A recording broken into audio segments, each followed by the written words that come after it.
హల్లెలూయా. మరి దేవుని నామానికి మహిమ కలుగును గాక. సమయం ఇచ్చినటువంటి సంఘ పెద్దలకి మరొకసారి హృదయపూర్వక వందనాలు తెలియజేస్తూ ఉన్నాను. అలాగే ఇప్పుడు వచ్చినటువంటి ప్రతి బిడ్డకి పేరు పేరున వందనాలు తెలియజేస్తున్నానండి. మరి మన వాక్య సందేశానికి వెళ్దాము.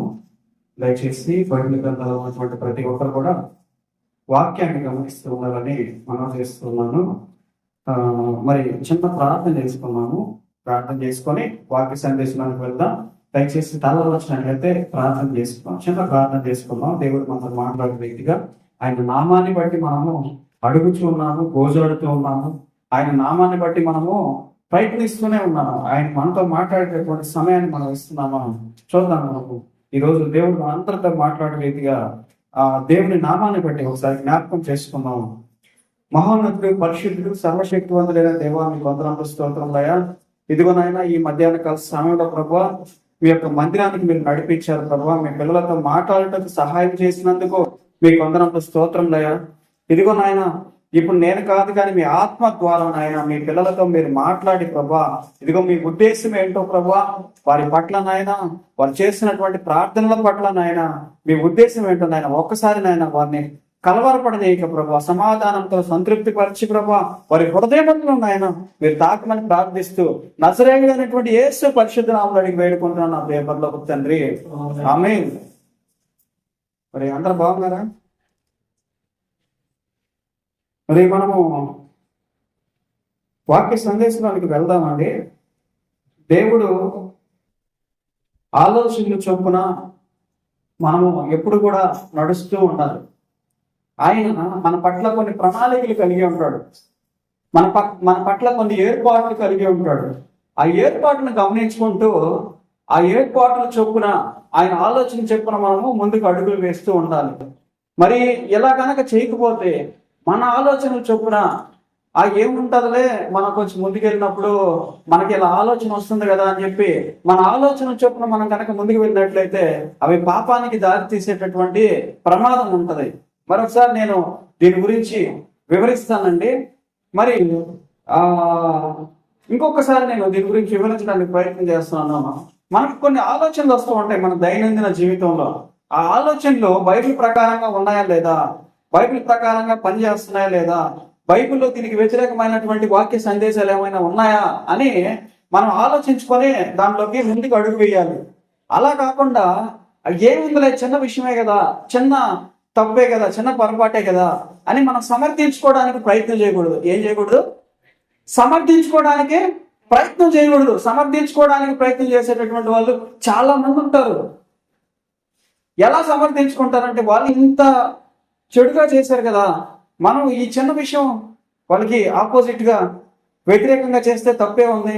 దేవుడి చిన్న విషయాన్ని వాళ్ళు అంత పెద్ద తప్పు చేసినప్పుడు, ఆపోజిట్ లో ఉండేటటువంటి వ్యక్తులు అంత పెద్ద తప్పు చేసినప్పుడు, ఆ ఎదురుగా ఉండేటటువంటి వ్యక్తులు అంత పెద్ద తప్పు చేసినప్పుడు మనం చిన్న విషయాన్ని చేస్తే దాన్ని కాపాడటానికే కదా, ఆ చెడుని వ్యతిరేకించడానికే కదా మనం ఈ పని చేస్తూ ఉన్నాము అని మనల్ని మనం సమర్థించుకునేటటువంటి సమయాలు అనేకం వస్తూ ఉంటాయి. అర్థమైందా నేనేం చెప్తున్నాను? మనం చేసేది తప్పని మన ఆత్మ గద్దిస్తూ ఉంటుంది. మనం చేసేది పొరపాటని మన ఆత్మ తెలియజేస్తూ ఉంటుంది. అయినప్పటికీ కూడా మన హృదయం ఏం చేస్తుంటది? సమర్థిస్తూ ఉంటది దేన్ని? మనం చేసేటటువంటి పొరపాటుని. మరి అలాంటి విషయాలు బైబిల్ గ్రంథంలో అనేకం కనిపిస్తూ ఉంటాయి మనకి. మరి దేవుడు ఏం చెప్తున్నాడు బైబిల్ గ్రంథంలో అనేటటువంటి కొన్ని విషయాలను మనం గమనిద్దాము. వీటికి సంబంధించి మరి మొదటిగా మత్తయి సువార్త 15వ అధ్యాయము 19వ వచనం ఒకసారి ఓపెన్ చేసి చూస్తారండి. మత్తయి సువార్త 15వ అధ్యాయము 19వ వచనం. దురాలోచనలు, నరహత్యలు, వ్యభిచారములు, దొంగతనములు, అబద్ధ సాక్ష్యములు, దైవ దూషణలు హృదయములో నుండి వచ్చును. ఇవే మనుష్యుని అపవిత్రపరచును గాని చేతులు కడుగుకొనక భోజనము చేయుట మనుష్యుని అపవిత్రపరచదని చెప్పాను. చూడండి, మన హృదయంలో నుంచి వచ్చేటటువంటి ఆలోచనలు మన హృదయంలో నుంచి వచ్చేటటువంటి తలంపులు, మన హృదయంలో పుట్టేటటువంటి ప్రతి ఒక్కటి కూడా మనల్ని ఏం చేస్తుందంట? అపవిత్రపరుస్తుందంట. ఏం చేస్తుంది? పవిత్రముగా ఉండడం, అపవిత్రముగా ఉండడం. చూడండి, రెండు విషయాలు దాచిపెట్టబడి ఉంటాయి. మానవుని యొక్క శరీరం గురించి మాట్లాడుతున్నాడా, హృదయం గురించి మాట్లాడుతున్నాడా? ఆయన మానవుని యొక్క శరీరం గురించి మాట్లాడుతున్నాడా, హృదయం గురించి మాట్లాడుతున్నాడా? హృదయం గురించి మాట్లాడుతున్నాడు. చూడండి, మనము ఈ సమాజంలో కనుక చూసినట్లయితే కొంతమంది ప్రార్థన స్థలాల్లోనికి వెళ్ళకూడదు. మీరు వెళితే అది మైలుపరచబడుతుంది. ఏది మైలుపరచబడుతుంది? ప్రార్థన స్థలం మైలుపరచబడుతుంది. ఆ గుడిలో ఉండే దేవుడు బయటికి వెళ్ళిపోతాడు అని చెప్పేసి కొంతమంది తెలియజేస్తూ ఉంటారు, చెప్తూ ఉంటారు. ఇక్కడ ఏం జరుగుతుందంటే, అపవిత్రపరచబడినటువంటి వ్యక్తి ప్రార్థనాలయంలోకి వెళితే ప్రార్థనాలయంలో నుంచి అక్కడ ఉన్నటువంటి శక్తులు, దేవతలు బయటికి వెళ్ళిపోతాయి. అందుకని నువ్వు లోపలికి రాకూడదు, నువ్వు మైలుపరచబడినటువంటి వ్యక్తివి, నువ్వు బయట ఉండాలి అని చెప్పేసి, నువ్వు మళ్ళీ పవిత్రపరచబడిన దాకా కొన్ని యాగాలు చేయాలని చెప్పేసి, కొన్ని పూజలు చేయాలని చెప్పేసి, నువ్వు ఇప్పుడు రాకూడదు, వీటిలో వాళ్ళు చనిపోయినారనో లేకపోతే ఇంకొక కారణం చేత, ఇలా రకరకాలైనటువంటి కారణాల చేత మనుషుల్ని దేవాలయాలలోనికి రాకుండా ఆపేస్తున్నటువంటి రోజుల్ని మనం చూసాం. అవునా కాదమ్మా? చూసాం కదా. మరి ఇక్కడ బైబిల్ గ్రంథం ఏం చెప్తుందంటే, మనిషి శరీరం కాదు, హృదయం అపవిత్రపరచబడుతుందంట. గమనిస్తున్నారా మీరు? ఫిజికల్ గా బాడీ కాదు అపవిత్రపరచబడేది. ఈ మట్టి శరీరం గురించి మాట్లాడట్లేదు ఆయన. హృదయ ఆలోచనల గురించి, ఆత్మ గురించి, దేవుడిచ్చినటువంటి జీవానుసారంగా జీవించేటటువంటి ఈ యొక్క మనుష్యుల గురించి ఆయన మాట్లాడుతూ అంటున్నాడు, నీకు హృదయము అపవిత్రపరచబడుతుంది. ఏమొస్తే అపవిత్రపరచబడుతుంది? నువ్వు చేసేటటువంటి చేతి కార్యముల మూలముగా, నువ్వు మాట్లాడేటటువంటి మాటల మూలముగా, నువ్వు చేసేటటువంటి ఆలోచనల మూలంగా. చూడండి, వ్యవస్థ అయిపోయింది కదా, చాలా వరకు వ్యవస్థ అయిపోయింది కదా. లోపల హృదయం చేసేటటువంటి పనుల వల్ల బాడీ అపవిత్రపరచబడడం ఒక పాయింట్. బాడీ చేసేటటువంటి పనుల మూలంగా హృదయం లేదా ఆత్మ లేదా దేవుడు ఇచ్చినటువంటి జీవము అపవిత్రపరచబడము ఒక పాయింట్. చూడండి, రెండు పాయింట్లు చెప్తున్నాను నేను. శరీరం అపవిత్రపరచబడడం దేని మూలంగా? ఆత్మలో వచ్చేటటువంటి ఆలోచన మూలంగా. రెండో పాయింట్, శరీరం చేసేటటువంటి కార్యాలు, బూతులు మాట్లాడడానికి రాశాడు లిస్టు. ఏం రాశాడు అక్కడ? వేశ్యాగమనములు అన్నాడు, నరహత్యలు అన్నాడు, తర్వాత వ్యభిచారములు అన్నాడు, దొంగతనములు అన్నాడు, అబద్ధ సాక్ష్యములు అన్నాడు. ఇవన్నీ కనుక చూసుకున్నట్లయితే దేవదూషణలు. చూడండి, దేవదూషణలు హృదయములో నుండి ఏమొచ్చును? దేవదూషణలు కూడా అది ఇంక్లూడ్ చేశాడు. గమనిస్తున్నారా మీరు? దేవదూషణ అంటే ఏంటండి? దేవుణ్ణి దూషించడం. చూడండి, ఇది మహాపాపం అని. దీనివల్ల ఆత్మ అపవిత్రపరచబడుతుందని, మనిషి అపవిత్రపరచబడుతున్నాడని బైబిల్ గ్రంథం సెలవిస్తూ ఉంది.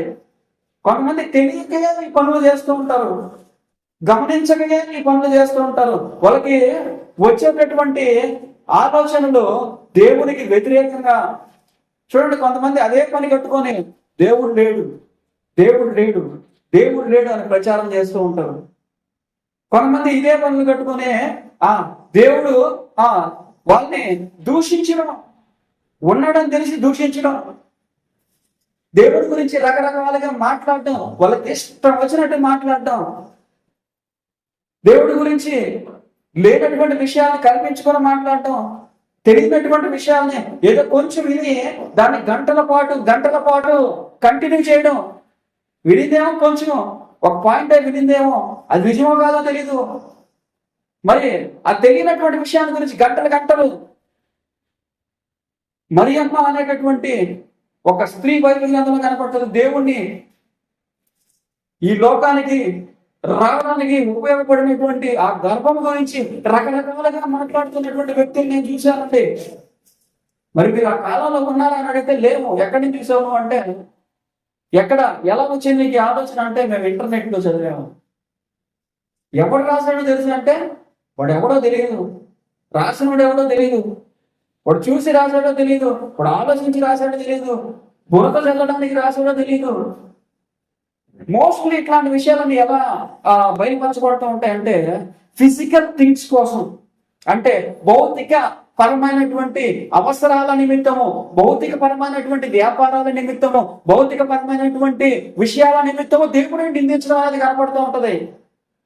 ఎలా అంటే మొన్న ఈ మధ్యకాలంలో ఒక చిన్న ఇన్సిడెంట్ జరిగింది. కల్వరి సతీష్ కుమార్ గారు తెలుసు కదా మీకు. మరి ఆయన అక్కడక్కడ డిజిటల్ స్క్రీన్స్ పెట్టి డిజిటల్ ఆలయాలు నేను ఏర్పాటు చేస్తానని చెప్పేసి ఆయన ప్రకటించినప్పుడు ఆ ప్రాంతాల్లో ఉండేటటువంటి స్థానిక సంఘ చర్చి కాపర్లంతా ఏమన్నారు తెలుసా? మా కడుపు కొడుతున్నాడు ఆయన. ఏమన్నారు? మా కడుపు కొడుతున్నాడు ఆయన, మా వ్యాపారం మీద దెబ్బ కొడుతున్నాడు ఆయన. ఏంది చర్చి అనేది? వ్యాపారమా చర్చి అంటే? బ్రతకడానికి ఏర్పాటు చేసుకున్నటువంటి వ్యాపారమా చర్చి అంటే? దేవుణ్ణి ఆరాధించి దేవుణ్ణి స్తుతించి డబ్బులు పోగేసుకునేదానికి మనం ఉండేది. చూడండి ఎంత విచిత్రంగా మాట్లాడుతున్నారంటే వాళ్ళు. ఆయన వచ్చి చర్చి పెడితే మేమేమైపోవాలి, మా పిల్లలు ఏమైపోవాలి, మేము ఎంత బతకాలి? దేవుడు ఎట్లా ఏమన్నా బ్రతకమని చెప్పాడా? జనాల మీద బ్రతకమని చెప్పాడా దేవుడు ఏమన్నా? యేసు ప్రభు ఏం చెప్పాడు? పౌలు గారు ఏం చెప్పారు? జనాల మీద ఆధారపడి బతకమన్నాడు. పౌలు గారు ఏం చేసేవాళ్ళు? కష్టం చేసుకొని బతికేవాడు ఆయన, నిరంతరం శ్రమించేవాడు ఆయన, డేరాలు కుట్టుకుంటూ పక్కన వాళ్ళ మీద ఆధారపడేవాడు కాదు ఆయన. పని నువ్వేమన్నా 24 గంటలు దేవుడు సేవలోనే బ్రతుకుతున్నావా? 24 గంటలు దేవుడి కోసమే కష్టపడుతున్నావా? వారం 7 నుండి 24 గంటలు వారం రోజుల పాటు పగులు రాత్రి నువ్వు దేవుడి కోసమే కష్టపడుతున్నావా? అయితే ఆలోచించాలా, మరి నేను ఎలా బ్రతకాలండి? వారం రోజులు నేను దేవుడి కోసమే బ్రతుకుతున్నాను.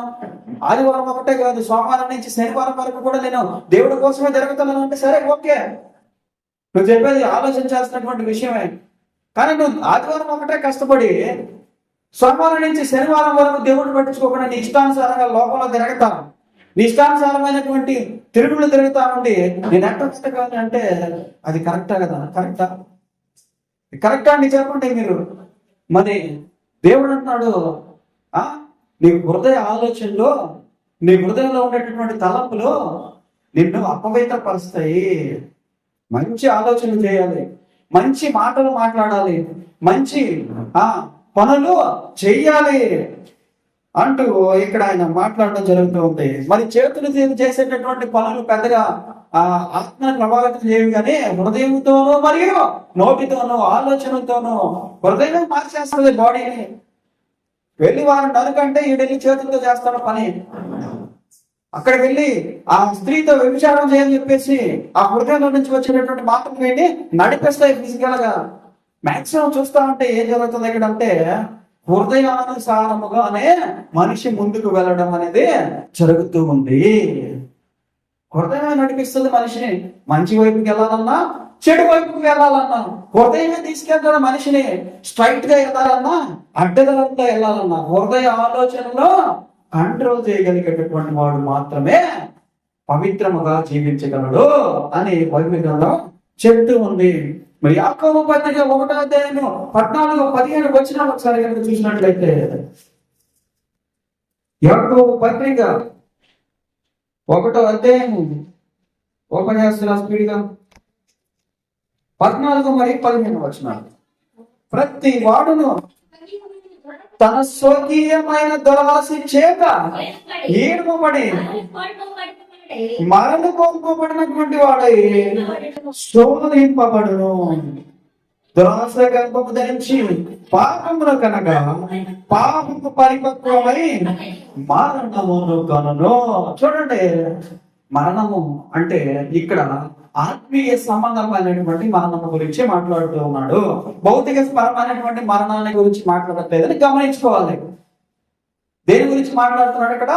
ఆత్మీయ సంబంధమైనటువంటి మరణము, ఆత్మీయ సంబంధమైనటువంటి మరణం గురించి మాట్లాడుతున్నాడు. అయితే ఈ ఆత్మీయ సంబంధమైనటువంటి మరణము చచ్చినటువంటి స్థితి ఎలా వస్తుందయ్యా అంటే, ప్రతి వాడు తన స్వకీయమైనటువంటి దురాశల చేత ఏడవబడి. స్వకీయమైనటువంటి దురాశలు అంటే ఏంటి? ఒక్కొక్కడికి ఒక్కొక్క ప్లాన్ ఉంటుందండి చెడిపోవడానికి. ఏముంటది? ఒక్కొక్కడికి ఒక ప్లాన్ ఉంటుంది. వాడు పుట్టినప్పటి నుంచి లాగుతా ఉంటుంది అది. వాడు ఏం చేస్తుంటాడు అంటే దాన్ని పోస్ట్ పోన్ చేస్తూ ఉంటాడు. ఇప్పుడు కాదులే, టైం ఉంది దానికి, ఇప్పుడు కాదు నేను బిజీగా ఉన్నా, ఇప్పుడు కాదు తర్వాత అని ఎట్లా దాన్ని వెనక్కి నెడుతూ వస్తూ ఉంటాడు ఆ దురాశని. అయితే అది మాత్రమే ఈయన వదలదు. ఏదో ఒక రోజు వచ్చి నేనున్నా తెలుసు కదా నీకు, నేను వెయిట్ చేస్తున్నాను, నువ్వు నన్ను ఆహ్వానిస్తావేమో హృదయంలోకి, నన్ను ఏమన్నా వాడుకుంటావేమో నీ హృదయంలోనికి రావడానికి, నేనున్నా తెలుసు కదా నీకు అని అది అలా వాడిని అప్పుడప్పుడు పలకరిస్తూనే ఉంటది ఆ దురాశ.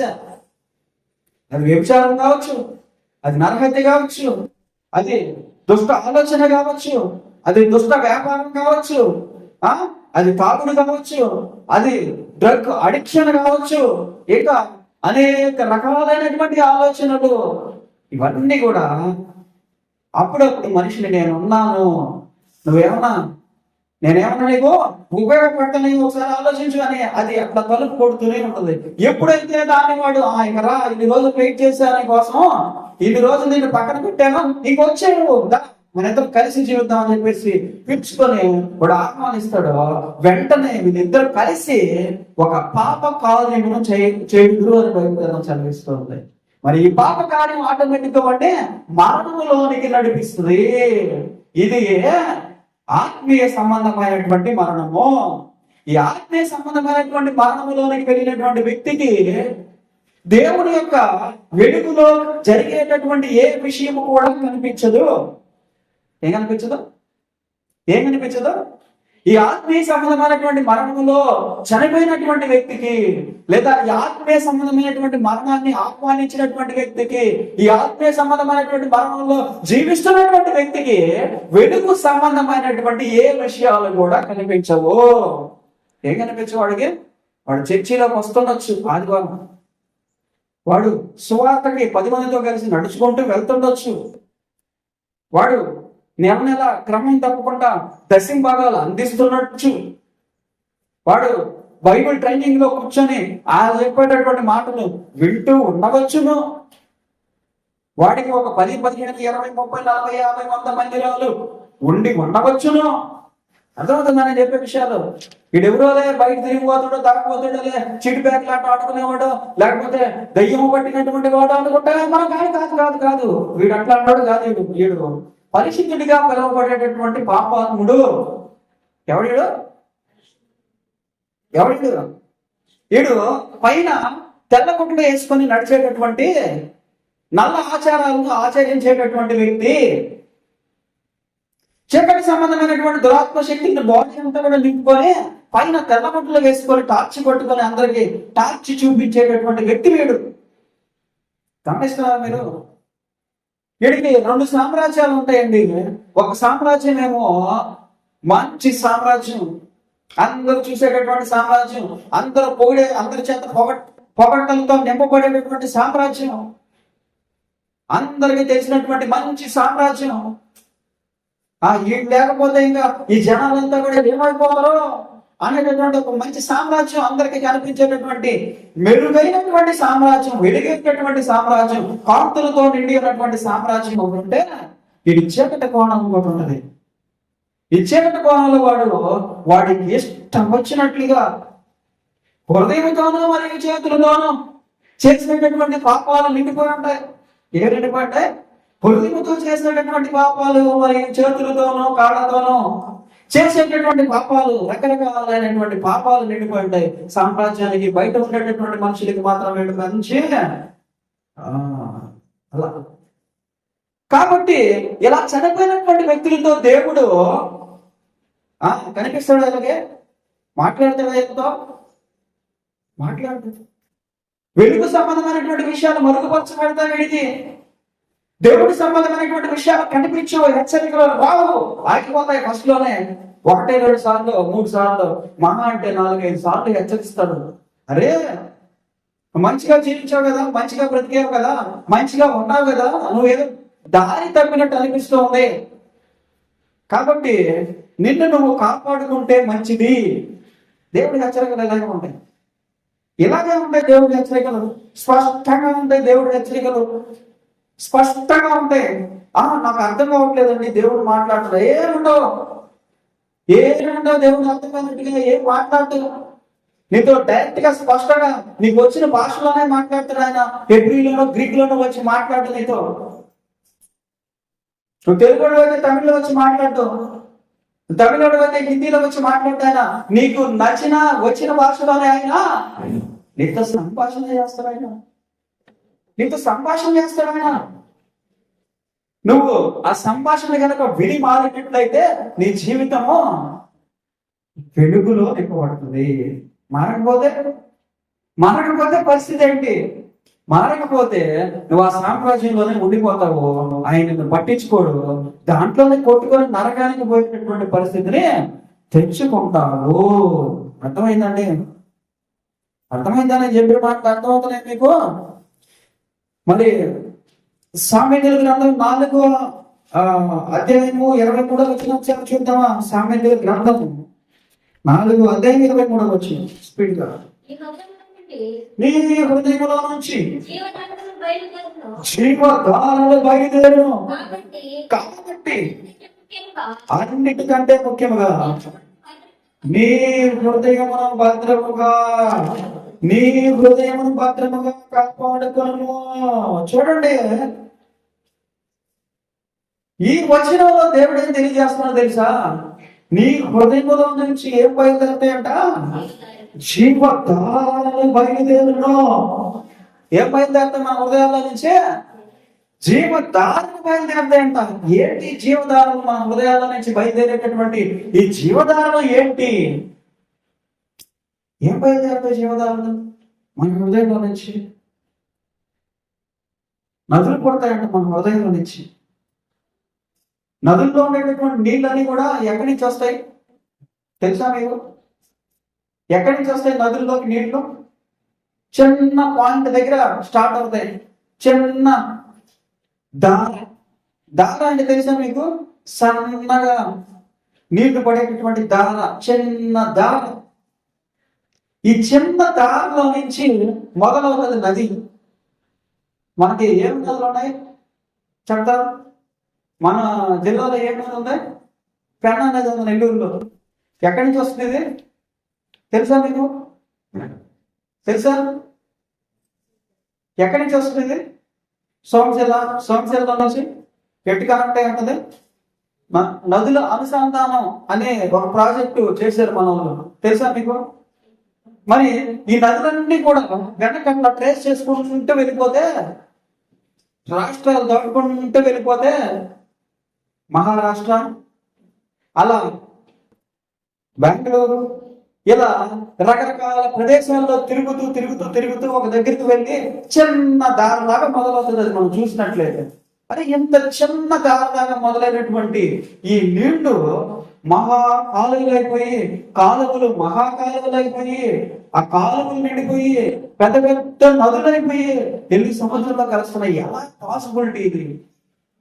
ఎలా ఇది జరుగుతుందని ఆశ్చర్యం వేస్తుంది. ఆ నదులు ప్రారంభం కనుక చూసినట్లయితే తెలుసా మీకు?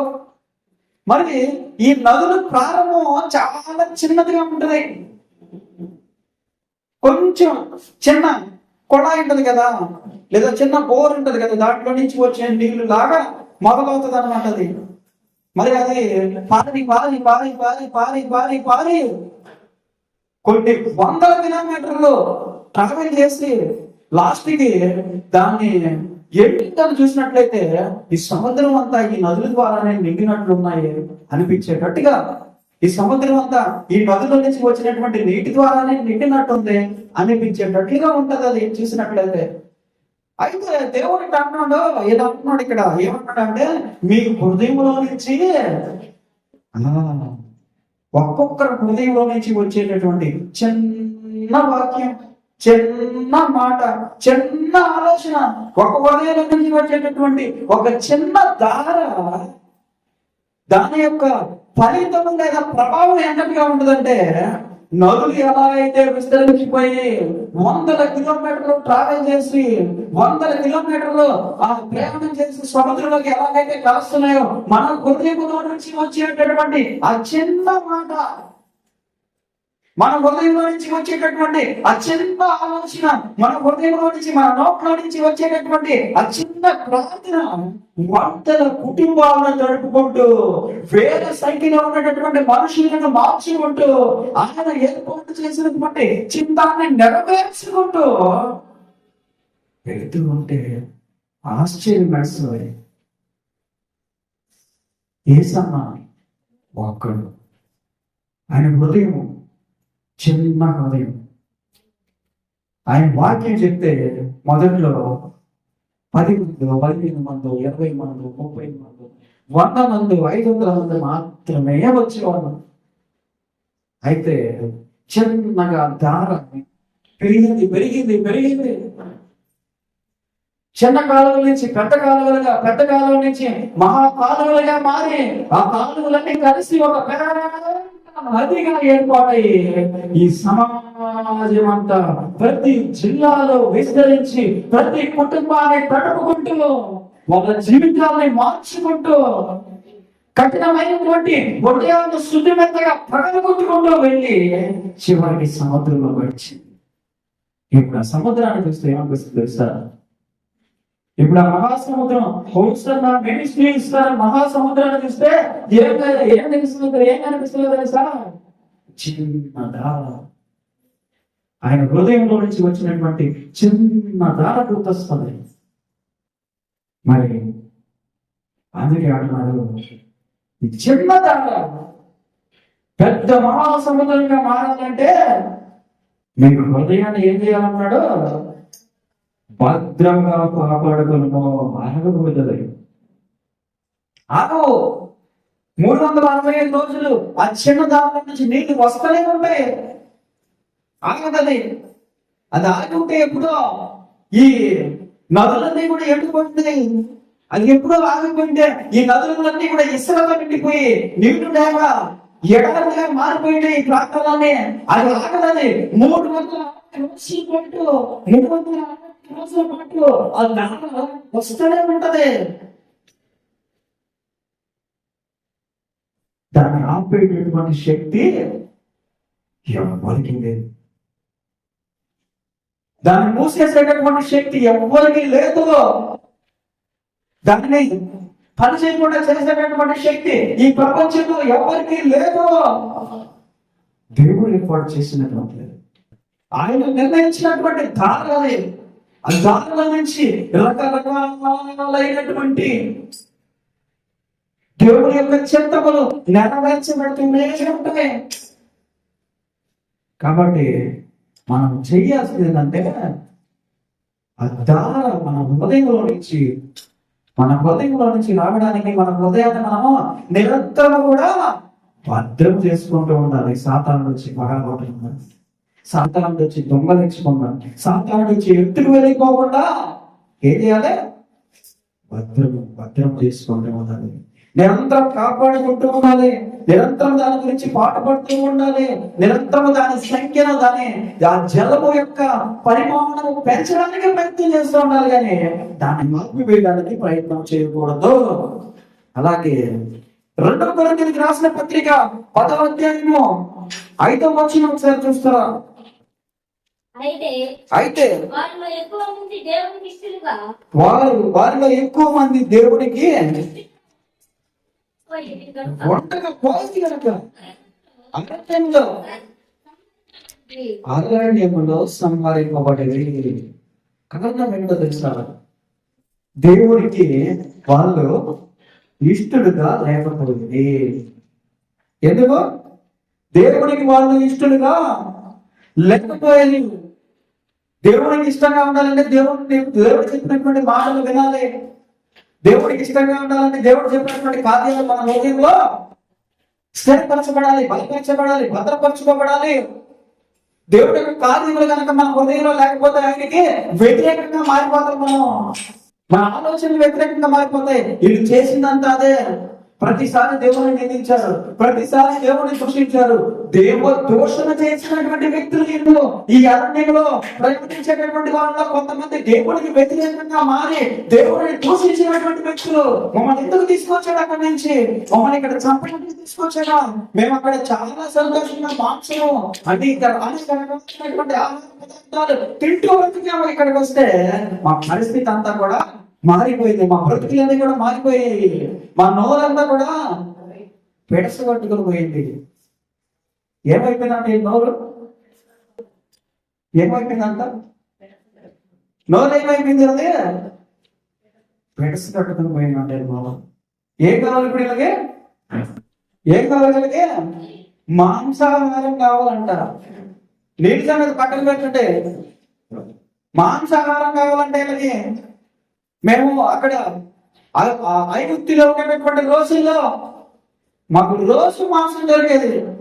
ఇప్పుడు మాకు మాంసం కరువు అయిపోయింది. మాకేం కావాలి? మాంసం కావాలి. దేవుడికి వ్యతిరేకమైనటువంటి తలంపులు. సరే పోన్లే, మాంసమే కదా అడుగుతున్నారు. నిజంగా ఇబ్బందుల్లో ఉన్నట్టున్నారు. నిజంగా శరీరం అంతా కూడా మాంసాన్ని కోరుకుంటుందేమో, అలసిపోయేదేమో నడిచి అనుకుంటే దేవుడు వాళ్ళకి ఏసీ ఏర్పాటు చేశాడు. పొగులు రాత్రులు ఏం ఏర్పాటు చేశాడు? పొగులు ఏం ఏర్పాటు చేశాడు? ఎండ తగలకుండా మేఘ స్తంభాన్ని ఏర్పాటు చేశాడు. రాత్రులు ఏం ఏర్పాటు చేశాడు? అగ్ని స్తంభాన్ని ఏర్పాటు చేశాడు. వాడు ఎంత దూరం నడిచినా కూడా చెప్పులు అరగమంట. ఎంత పని చేసినా కూడా వాళ్ళు వేసుకున్నటువంటి బట్టలు మురికి పట్టవంట, నలగవంట.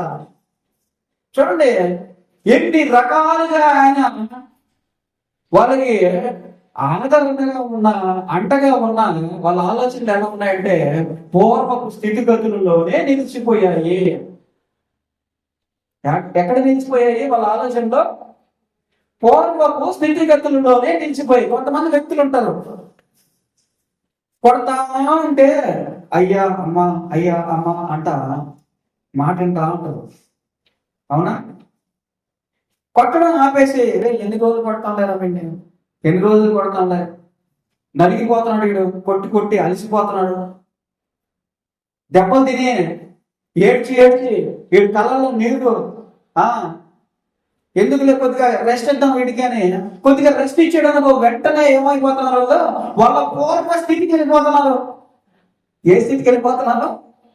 పూర్వ స్థితి, ఇష్టానుసారంగా జీవించినటువంటి స్థితి, వాళ్ళు ఇష్టం వచ్చినట్లు బ్రతికినటువంటి స్థితి, మాట వెళ్ళినటువంటి స్థితి, దానికి వెళ్ళిపోతున్నారు.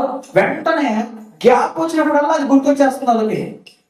కొట్టడం గ్యాప్ వచ్చిందనుకో, దేవుడు కొట్టడం, వాళ్ళని కర్ర తీసుకొని కొట్టడం ఒక్కరు లేట్ అయింది అనుకో, ఏమైపోతున్నారు వాళ్ళు? వెంటనే పూర్వ స్థితి ఆలోచిస్తున్నారు. అరే ఇది బాగుంది, నేను అనవసరంగా మనసు మార్చుకున్నట్టున్నాను, అది బాగుంది నాకు. ఆ చీట్ బ్యాగ్ ఆ ఫ్రెండ్స్, ఆ మందు, అదంతా కొంచెం బాగా ఎంజాయ్మెంట్ గా ఉన్నా నేను ఆ పాత రోజుల్లో. కొంతమంది మారిపోయిన సినిమా యాక్టర్ కథలు కూడా నేను విన్నారా మీరు? మారిపోయిన సినిమా యాక్టర్లు, పాస్టర్లు అయిపోయిన సినిమా యాక్టర్లు, నాకు కొంతమంది సువార్థికులు అయిపోయిన సినిమా యాక్టర్లు, సినిమాల్లో పనిచేసినటువంటి వాళ్ళు ఉన్నారు.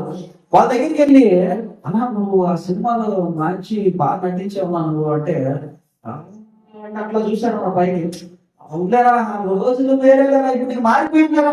లేదు నువ్వు ఆ సినిమాలో సూపర్ అన్న. అసలు లోపలేమో ఆనందం పొంగిపోతా ఉంటది. ఎక్కడ? హృదయంలో అరే పాపం గురించి నాకు ఎందుకు గుర్తు చేస్తా అంటావు. ఏమైనా ఎందుకు గుర్తు చేస్తాను, నేను మర్చిపోయాను, ఆ రోజులో నేను అంతా చండాలంగా ఉన్నాను చెప్పడానికి ఏమో సాక్ష్యం ఇంటిగా చెప్తాడు. నేను పాపంలో ఉన్నాను, మార్చబడ్డాను, దేవుళ్ళలోకి వచ్చాను, దేవుడు నన్ను వాడుకుంటాను, బాగానే ఉంది. ఎవరు నాకు వచ్చి అన్న నువ్వు ఆ సినిమా ఉన్నా నా సినిమా అసలు నువ్వు ఎందుకు అనిపిస్తున్నా సినిమా మారిపోయాను. దాన్ని నేను బయటికి ఏమో మారిపోయాడు, లోపలేమో మంచి యాక్టర్ నేను తెలుసా నీకు, నేను చేసిన 30 ఏళ్ళ 30 కాదు నేను 50 సినిమాలు చేశాను అంటాడు. ఏమైంది ఇలా బ్రతికి ఏమైందంటే ఆ చెడు ఏదైతే దేవుడు విడిపించి లాక్కొచ్చి శుభ్రపరిచి కడిగి మంచి గొడ్లేసి నిలబెట్టాడో గ్యాప్ వచ్చినప్పుడు ప్రతిసారి ఏం జరుగుతుంది కదా, ఓర్పు వస్తుంది. కుక్కను తీసుకొచ్చి, అదేదో చిన్న పాట ఉంటది చదువుకునేటప్పుడు, కుక్కను తీసుకొచ్చి దానికి మంచి జోడేసి మంచి గొడ్లేసి కట్టి తోమే దానికి బొట్లు పెట్టి కుక్కలు పెట్టి అన్ని పెట్టి మంచి సెంట్లు కొట్టి మంచి సింహాసనం ఏర్పాటు తీసుకొచ్చి దాని మీద కూర్చోబెట్టి చేతిలో ఒక కర్ర పెట్టామనుకో, అదేం చేస్తుంది తెలుసా? కాళ్ళకి వేసిన చెప్పు ఉండదు చూడు, దాన్ని తీసుకొని మళ్ళీ కొలకడం మొదలు పెడుతుంది. ఏం చేస్తుంది? మంచి చెప్పులు తొడిగారు కదా కుక్కకి, దాని అలవాటు ఏంది? చెప్పులు చెప్పదే ఏంటి కుక్కల అలవాటు చూసారు ఎప్పుడైనా? చెప్పులు కొరికే అలవాటు. వేసుకున్న చెప్పులు ఇస్తే ఏం చేస్తాయి? కొనకడం మొదలు పెడతాయి. ఇలా పాత జీవితాన్ని మర్చిపోయి బ్రతకరా స్వామి అంటే దేవుడు వీళ్ళు కొత్త జీవితంలో జీవిస్తూ కూడా గ్యాప్ వచ్చిన ప్రతిసారి పాత జీవితంలోనికి ప్రవేశించి అది ఎలా ఉందో చూస్తే బాగుండు అనే చిన్న ఆలోచనలు వస్తూ ఉంటాయి. మరి ఇలా కనుక గమనించినట్లయితే దేవుని యొక్క ఆలోచనలు తప్ప మరి ఏ ఆలోచనలు వచ్చినా కూడా సాతాను నిన్ను వాడుకునేదానికి మంచి అవకాశాన్ని నువ్వు కల్పించినట్టు. కాబట్టి మనం వీటన్నిటిని ఎలా దూరపరచుకోవాలి, ఎలా వీటన్నిటి నుంచి బయటపడాలి, ఇవన్నీ మనకు మించినవిగా వచ్చేస్తున్నాయేమో. ఒకసారి ఆలోచిద్దాం. మనల్ని తొక్కేసి అయ్యే మన మీద ఏలుబడి చేస్తున్నాయేమో ఆలోచిద్దామా? మరి ఒకసారి చూద్దాం. మరి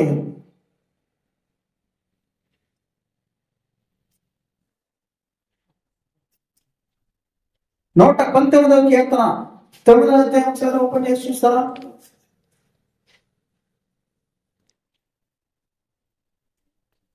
119వ కీర్తన. యవనస్తులు దేని చేత తమ నడక శుద్ధిపరచుకుందిరు? నీ వాక్యమును బట్టి దానిని జాగ్రత్తగా చూసుకుంటాయే కదా.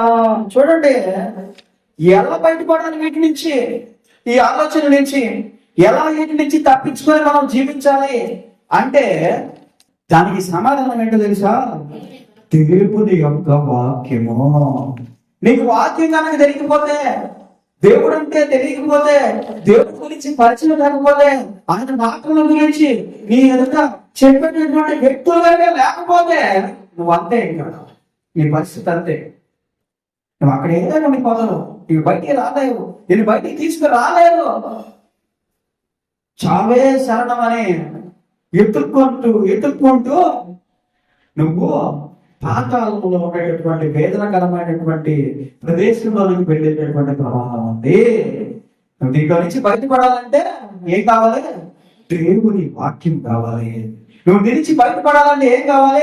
దేవుని యొక్క ఆత్మలు కావాలి. నువ్వు దీని నుంచి బయటపడాలంటే ఏం కావాలి? ఆయన యొక్క ప్రేమ కావాలి, ఆయన యొక్క సమాధానం కావాలి, ఆయన యొక్క న్యాయమైనటువంటి తీర్పులు నీ మీదకి రావాలి. మరి మనం దేవుని వాక్యాన్ని బట్టి మార్చబడుతున్నామా? దేవుని వాక్యాన్ని బట్టి మన ఆలోచనలు క్రింపబడుతున్నాయా? దేవుని వాక్యాన్ని మనం గౌరవిస్తున్నామా? దేవుని వాక్యాన్ని మనం లెక్క చేస్తున్నామా? మన జీవితంలో దేవుని వాక్యానికి ప్రాధాన్యత ఇస్తున్నామా అని మనం ప్రతిరోజు కూడా రక్షించుకోవాల్సినటువంటి అవసరం ఉంది. మరి 1 కొరింథీయులకు రాసిన పత్రిక 2వ అధ్యాయం 16వ వచనం ఒకసారి చూస్తారండి. ప్రభువు మనస్సుని ఆయనకు బోధింపగలవాడెవడు? మనమైతే క్రీస్తు మనసును కలిగినటువంటి వాళ్ళము. చదవండి. సహోదరులారా, ఆత్మ సంబంధులై మనుషులతో మాట్లాడినట్లు నేను మీతో మాట్లాడలేక. చూడండి, పౌలు గారు ఏమన్నారు విన్నారా? నా ఆలోచనలన్నీ కూడా దేవుని యొక్క ఆలోచనలాగా ఉంటాయి. నేను మీతో మాట్లాడుతున్నప్పుడు ఆత్మాను సంబంధమైనటువంటి ఆత్మపరమైనటువంటి ఆత్మ సంబంధమైనటువంటి మాటలే మీతో నేను మాట్లాడి మీకు చెప్పడానికి ప్రయత్నం చేస్తున్నాను. మరి మిమ్మల్ని ఒప్పించి బుజ్జగించి మీరు కలిసిపోయి మీ పాపంలో నేను కూడా కొంచెం భాగస్థుడి అయ్యి మీకు చెప్పడం నా వల్ల కాదు. చూడండి, క్లారిటీ ఇస్తున్నాను. నేను చెప్తే మీకు దేవుని సంబంధమైనటువంటి ఆత్మ నాలో ఉంది కాబట్టి, దేవుని యొక్క ఆలోచన అలాంటి ఆలోచన నాలో ఉంది కాబట్టి, నేను చెప్పేటటువంటి మాటలు మీరు విన్నప్పుడు దేవుడు గుర్తుకొస్తుంటాడు. దేవుడు చెప్పినటువంటి మాటలు నేను చెప్తున్నాను, ఆయన ఆలోచన నేను కూడా చేస్తున్నాను. కానీ మీరు నన్ను వేరేగా చూస్తున్నారు, నేను చెప్పేది అర్థం కావట్లేదు అన్నారు. నేను మీలాగా మాట్లాడేటటువంటి వ్యక్తిని కాదు, నాకు రాదు మీలాగా మాట్లాడటం. దేవుడు నన్ను మార్చేశాడు, దేవుడు నన్ను త్రిప్పేశాడు, లోకంలో నుంచి బయటికి తీసుకొచ్చాడు, వెలుగులోకి తీసుకొచ్చాడు. నా ఆలోచనలన్నీ మారిపోయాయి, నా తలంపులన్నీ మారిపోయాయి. నేను చేసినటువంటి ప్రతి ఆలోచన కూడా దేవుడు నాకు ఇచ్చినటువంటిదే. కాబట్టి నేను మీతో కలిసిమెలిసి ఉండగలను, కానీ మీ ఆలోచనలోకి వచ్చి మిమ్మల్ని ఒప్పించి బుజ్జగించి మిమ్మల్ని బ్రతిమలాడి నా వల్ల కాదు. వింటే వింటారా, వస్తాయి, వినకపోతే మానేస్తారు, పాతాళానికి పోతారు. చూడండి, దేవుడి యొక్క ఆలోచనను గమనించేటటువంటి మనస్తత్వాన్ని కలిగి ఉండాలి. మనం ఏం కలిగి ఉండాలి? చెప్పేటటువంటి మాటలు దేవుడు చెప్తున్నాడా, దెయ్యాలు చెప్తున్నాయా, దురాత్మలు ఏమన్నా ప్రేరేపిస్తున్నాయా? లాటరీ టికెట్లు ఈ మధ్య బాగా ఫేమస్ కేరళలో. ఏంటి లాటరీ టికెట్స్? లాటరీ టికెట్లు ఎప్పుడైనా కట్టారు? లాటరీలు కావట్లేదా? కేరళలో మంచి ఫేమస్ లాటరీ. ఒక 10,000 కడితే ₹1,00,000 వస్తుంది, 10,000 కడితే 20 కోట్లు వస్తుంది. 10,000 లేదనుకో ₹10 కూడా ఉంటాయి లాటరీ టికెట్లు. ఎందుకంటే ₹10 టికెట్లు కూడా ఉంటాయి అక్కడ. ₹10 కడితే 10,000 వస్తుంది, కోటి వస్తుంది, ఇట్లా చెప్తా ఉంటారు. ఉదయాన్నే లేచి ఒకటి పోతా ఉంటాడు అంట. ఉదయాన్నే లేచి 5 గంటలకి ప్రార్థన చేసి, ప్రభువా నన్ను ఈరోజు ఎట్టైనా నువ్వు కొట్టేసేవాడిని చేసేయా, నా వల్ల కావట్లేదు, ఈ పేదరికంలో బ్రతకడం నా వల్ల కావట్లేదు, ఎంత కష్టపడినా నాకు ₹1000 కంటే ఎక్కువ రావట్లేదు రోజుకి. నేను ఇంకెప్పుడు పెద్ద ఉన్నాయి, నేను ఇంకెప్పుడు ఆ మిద్ది కట్టుకునేది, నేను ఇంకెప్పుడు ఆ వ్యాపారాలన్నీ చేసుకునేది, నేను ఇంకెప్పుడు ఆ ఏసీలో పడుకుని నిద్రపోయేది అని చెప్పేసి భయంకరంగా ప్రార్థన చేసేటోడు. నైట్ అంతా చేసి ఉదయం 5:30కి ఈ రోజు ఎవడైతే నాకు ముందు ఎదురొచ్చి నాతో మాట్లాడతాడో వాడిలో నువ్వు ఉన్నావని నేను నమ్మి వాడు చెప్పినటువంటి మాట నేను ఏంటానయ్యా అని చెప్పాడంట. ఏం చెప్పాడు? మొట్టమొదటిగా వాడికి ఎవడైతే ఎదురొచ్చి ఏది చెప్తాడో వాళ్ళు నువ్వు ఉంటావు అని నేను నమ్ముతానన్నాయని చెప్పేసి ఉదయాన్నే లేచాడంట. 5 గంటలకి స్నానం చేశాడు, ప్రార్థన చేశాడు, చేశాడు. 6, 7, 8, 9 అయింది. ఇంకా బాధం బయటికి నా భార్య రాకుండా జాగ్రత్త పడ్డాను, పక్కనలో పెట్టేసుకున్నామని ఇంకో వచ్చే అవకాశం లేదు, బయట ఇంకెవరు వస్తారో చూద్దాం అని చెప్పేసి అట్లా పంచి కట్టుకొని నడుచుకుంటూ రోడ్లోకి వచ్చాడంట. లాటరీ టికెట్ లాగా కూడా వాడు కనపడ్డాడంటే ఎవరు కనపడ్డాడు? లాటరీ టికెట్లు. లాటరీ టికెట్ 10,000 మాత్రమే, కేవలం 10,000 కాకండి 10 లక్షలు పడుతుంది అంటే పెద్ద అనౌన్స్మెంట్ చేసుకుంటూ వస్తామంటే రే ఆగంట. ఏది నువ్వు అమ్మాయి లాటరీ టికెట్ అన్నా 10,000 కడితే చాలన్నా, 10 లక్షలు వస్తాయన్నా నీకు అన్నా. మొత్తం అమ్మేశాడు. ఏం అమ్మేశాడు? చేతుకుంటాయి, కాళ్ళు ఉంటాయి, మెడకుంటాయి, ఇంకెక్కడెక్కడ ఉన్నాయి అన్ని మొత్తం అమ్మేశాడు. అమ్మేసి 10,000 కట్టేసి బయటకి వేస్తాను. ప్రభా నేను రాత్రి అంతా ప్రార్థన చేశాను, నువ్వు ఎదురొచ్చావయ్యా, నాకు 10 లక్షలు ఏ బ్యాంకులు వేసుకోవాలని బ్యాంక్ అకౌంట్ ఓపెన్ చేసుకుంటా మిగతా డబ్బులతో. ఈ రోజుల్లో బ్యాంక్ అకౌంట్ ఓపెన్ చేయాలంటే తమాషా కాదు. HDFC, ICICI ఇట్లాంటి బ్యాంకులకు పోతే 10,000 కట్టాలి మినిమం బ్యాంక్ బ్యాలెన్స్ కి. మిగతా వాటికి కనీసం ఒక 500 కట్టాలి. ఏ బ్యాంకులో మంచి వడ్డీ వస్తుంది 10 లక్షలకి. దేవుడు నన్ను సెటిల్ చేసాడు. ఉదయాన్నే లాటరీ బండి పంపించాడు, లాటరీ టికెట్ కొనిపించాడు నా చేత అని ఊరంతా సాక్ష్యం చెప్తున్నాడు అంట. మరి వచ్చాయా నీ 10 లక్షలు? లేదు, వస్తాయి, నాకు దేవుడి మీద నమ్మకం ఉన్నాయి. ఏం చేస్తున్నాడు? ఏం చేస్తున్నాడు వీడు? ఏం చేస్తున్నాడు?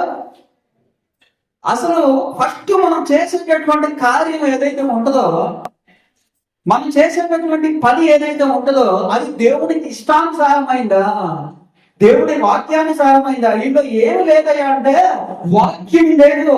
వీళ్ళు ఏం లేదు. వాక్యం ఏం చెప్తుంది? నువ్వు కష్టపడితే నువ్వు శ్రమిస్తే భూమి మీద చెమట ఓర్చి నువ్వు పని చేస్తే అప్పుడు పోయి అడుగు దేవుణ్ణి, ఏమని? ప్రభా చెప్పాలి, నేను నా శక్తికి మించి ప్రయత్నం చేశాను, కష్టపడ్డాను, నాకుంటేది ఇదే, నాకున్న జ్ఞానం ఇదే, నువ్వు ఇచ్చింది ఇదే, నువ్వు ఇచ్చినటువంటి పని ఇదే, నేను దీంట్లో కష్టపడుతున్నా, నాకు నువ్వు సరి అయినటువంటి ఫలితము దయచేయ. ఇది ఏంటది? వాక్యానుసారమైనటువంటి ప్రార్థనది. వాక్యానుసారమైనటువంటి వాక్యానుసారంగా అడగడం అంటే అది ఏదో ఊరికే వెళ్ళిపోయి ఒక 10 లక్షలు, 1 కోటి రూపాయలు ఉచితంగా వచ్చి మన బ్యాంక్ అకౌంట్ లో పడిపోవడం, అని మనం ఏం పని చేయకూడదు, దాని మీద జీవితాంతం బ్రతికేయాలి అని కోరుకోవడం అనేది దేవుడికి ఇష్టానుసారమైనటువంటి ఆలోచన కాదు. ఎంత ఎలా తెలుసుకోవాలి అంటే బైబిల్ గ్రంథాన్ని ప్రతిరోజు ధ్యానం చేస్తూ కనుక ఉంటే బైబిల్ గ్రంథము మనల్ని లేకపోతుంది. అదే నువ్వు నిద్రపోతున్నారా బాబు, లేయి, పైకి లేయి, నువ్వు నిద్రపోతున్నావు, లేయి, పైకి లేయి అని లేపుతుంది. అరే నువ్వు నిద్రపోవడం మొదలై 10 సంవత్సరాలు అయిపోయిందా, నువ్వు ఎప్పుడు లేస్తావు? నువ్వు లేస్తే నేను చూడాలనుకుంటున్నాను, నువ్వు లేయి, పైకి లేయి, నిద్ర నుంచి పైకి లేయి అని వాక్యము నిద్రపోతున్నటువంటి మనందరినీ కూడా లేపి కూర్చోబెడుతుంది. ఏం చేస్తుంది వాక్యము? నిద్రపోతూ ఉన్నటువంటి మనందరినీ కూడా లేపడానికి శక్తి కలిగినటువంటిది వాక్యము, బలపరచడానికి శక్తి కలిగినటువంటిది వాక్యము, మనందరిని కూడా నడిపించడానికి శక్తి కలిగినటువంటిది వాక్యము. ఆయన చిత్తము ప్రకారముగా, ఆయన మాట ప్రకారముగా, ఆయన ఆలోచన ప్రకారముగా మనల్ని జీవింపజేయడానికి శక్తి కలిగినటువంటి వాక్యము. ఈ జీవము కలిగినటువంటి గ్రంథము మన ఎదుట కనుక ఉంటే దేవుడు మనల్ని సరి అయినటువంటి నడవడికలో నడిపిస్తున్నాడు దీని ప్రకారముగా అని మనం నమ్మాలి. మరి సమయం అయిపోయింది కాబట్టి ఇంకొక చిన్న రెఫరెన్స్ ఒకటి చెక్ చేసుకుని మనం కంప్లీట్ చేసుకున్నాము. దయచేసి ఎఫెసీయులకు రాసిన పత్రిక 4వ అధ్యాయము 22 నుంచి 24 వచనాలు. కావున మునుపటి ప్రవర్తన విషయంలోనైతే ఆయుష్కరమైనటువంటి దురాశ వలన చెడిపోవు, మీ ప్రాచీనమైనటువంటి స్వభావమును వదులుకొని ఎవరి ఎందు నూతనపరచబడినటువంటి వారే, నీతి యథార్థమైనటువంటి భక్తి గలవారై దేవుని పోలికగా సృష్టించబడినటువంటి నవీనమైనటువంటి స్వభావమును ధరించుకోవాలి. బైబిల్ జ్ఞానం వచ్చింది, దేవుడు మన కుటుంబంలోకి వచ్చాడు. సమయం అయిపోయింది కాబట్టి నేను ముగించడానికి ప్రయత్నం చేస్తున్నాను. ఎంతవరకు ఎలా బ్రతికేమో, ఎలా జీవించామో, ఎన్ని రకాలైనటువంటి మోసాలు చేశాము, ఎన్ని దుష్కార్యములు చేశాము, ఎంత చెడు తలంపులను మనము ఆహ్వానించాము, ఆయన అన్ని వదిలేసాడు. ఈ మధ్యాహ్న కాల సమయంలో మన జీవితంలోనికి నూతనమైనటువంటి బ్రతుకులు ఆయన పంపించడానికి సిద్ధంగా ఉన్నాడంట. వారి మారడానికి మనం సిద్ధంగా ఉన్నామా? తనలో వచ్చినట్లయితే ప్రార్థన చేసుకుందాం. ఆయన అడగడం, ప్రభా ఎంతవరకు నా బ్రతుకు ఎంత ఘోరంగా ఉందో ఎదుటి నేను మొత్తం పరిచి మొత్తం కూడా నీ పాదాల చెంత పెట్టేస్తాను, మొత్తం కూడా వదిలేస్తాను ప్రభా. ఈ మధ్యాహ్నకాల సమయంలో నూతనమైనటువంటి జీవితాన్ని నేను ధరించుకోబోతున్నాను, నన్ను సహాయం చేస్తాను. ప్రార్థన చేద్దాం. ఆయన చేసి చాలా మనుషులు వెళ్తే ఈ మధ్యాహ్నకాల సమయంలో ఆయన అడగదాం, ప్రభా నూతనమైనటువంటి బ్రతుకులు నూతనమైనటువంటి జీవితము, కొత్త ఆలోచనలు, నూతనపరచబడినటువంటి ఈ యొక్క జీవితాన్ని ఆయన మీ పాత సన్నిధిలో పెంచుకున్నాను దేవా. ఇదిగో ఆయన పాతవన్నిటిని వదిలేశాను, పాతవన్నిటిని మర్చిపోయాను ప్రభా. పాత ఆలోచనలు, పాత వ్యాపారంలో, పాత గతులు మొత్తం కూడా నాయన ఎదుట నేను చేసినటువంటి ప్రతి పాపమును కూడా నాయన ఒప్పుకున్నాను. ఆయన నూతనముగా పుట్టినట్లుగా, నూతనముగా జన్మించినట్లుగా నేను నన్ను పరిశుద్ధపరిచి నిలబడుచున్నందుకు నీకు వందనములు, స్తోత్రమయ్యా. ఈ మధ్యాహ్న కాల సమయం నుంచి నా ప్రతిభను నేను మార్చుకుంటున్నందుకు నాయన నీకు వేసి చూడతాను కదా.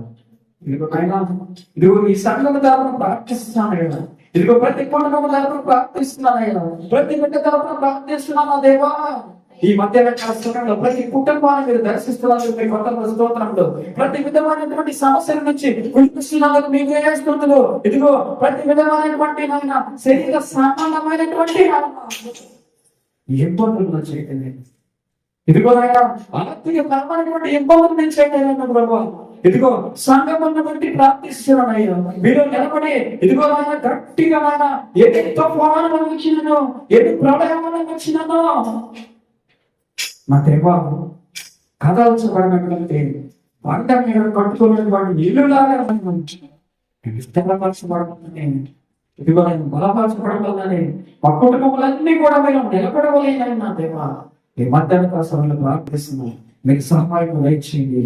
అమ్మాయి అనుకోవడానికి మీరు నా దేవా ఈ మధ్యాహ్న కాల సమయంలో ప్రతి జీవితంలో ఆయన మీ చిత్తానుసారం నెరవేర్చబడినట్లుగా ఆరోగ్యంలో దయచేయండి ప్రార్థిస్తున్నాను. ఇదిగో నాయన ఇక్కడికి వచ్చినటువంటి బిడ్డ ప్రభా, ఇదిగో అనేక మంది ప్రభా మీ పుట్టి బిడ్డలు నాయన చేర్చండి నాయన దేవా. ఇదిగో నాయన ప్రతి హృదయంలో పరిశీలనగా చూచుచున్న వాడమైనటువంటి మిలియన్లు నాయన మరొకసారి జ్ఞాపకం చేసుకోవాలి. ఇదిగో మా అక్కర్లు, మా అవసరతలు, మాకు ఏదైతే కావలసిన ప్రభా సమస్తలో మీరు ఎరిగిన్నారు, దానిని బట్టి మరొకసారి జ్ఞాపకం చేసుకోవడం నా దేవా. మీరు సహాయం దయచేయండి. మీ ఆత్మ ద్వారాను, మీ శక్తి ద్వారాను, మీ బలము ద్వారాను, మీ దేవదూతల యొక్క కాపుదల ద్వారాను మమ్మల్ని అందరినీ నడిపించి మాకు ప్రార్థిస్తూ నజరేయుడైనటువంటి యేసు పరిశుద్ధ నామములో అడిగి పెట్టుకుంటున్నాను. ప్రియకరలోకపు తండ్రి, ఆమేన్. పరలోక ప్రార్థన చేసుకున్నాం. పరలోకమందున్న మా తండ్రి, నీ నామం పరిశుద్ధపరచబడును గాక, మీ రాజ్యం వచ్చును గాక, మీ చిత్తం పరలోకమందు ఎలాగో అలాగే భూమి అంతటా నెరవేరును గాక. మాకు కావాల్సిన ఆత్మీయ మాకు దయచేయండి. మరణస్తులను క్షమించిన ప్రకారం మరణంలో మీరు క్షమించండి. మా శోధనలకు దాకా నేను కీడును తప్పించండి. ఎందుకంటే రాజ్యము, బలము, మహిమ, శక్తి సర్వం నిరంతరం మీరే ఉన్నారు దేవా. ఆమేన్. హల్లెలూయా, హల్లెలూయా. మా తండ్రి దేవుడు ఆయన కుమారుడు యేసుక్రీస్తు వారి కృప, పరిశుద్ధాత్మ దేవుని సహవాసం కోరించినటువంటి ప్రతి బిడ్డకును వారి కుటుంబంలో సర్వంతిక